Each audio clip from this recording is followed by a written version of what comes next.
Ինչպիսի խաղերով զարգացնել փոքրիկին։ Ես շատ եմ խորհուրդ տալիս խաղեր, որտեղ օգտագործվում են կենցաղային իրեր։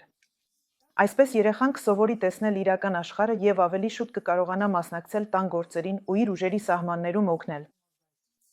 Երեխաները որպես կանոն սիրում են մոր հետ միասին դատարկել լվացքի մեքենան, խմոր հունցել, սեղանից փշրանքները մաքրել, անել այն գործերը, որ անում է մայրիկը։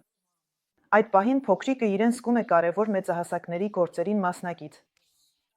Այո, այդ պահին մայրիկի համար դա այնքան էլ հեշտ չէ, բայց նման խաղային ձևով նա կարող է երեխային սովորեցնել իսկապես կարևոր բաներ։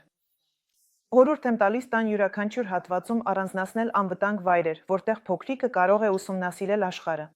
Լոգարանում, սաներով կոսմետիկ պայուսակ, խոհանոցում, կաթսաներով պահարան, վնջասենյակում, անկողնային սպիտակեղեն։ Խաղացեք փոքրիկի հետ, օգտագործելով ձեռքի տակ եղած միջոցները, երևակայեք եւ տվեք նրան ազատություն պատկերացման համար։ Սա կլինի ոչ միայն զարգացում, այլև երջանիկ հիշողություն։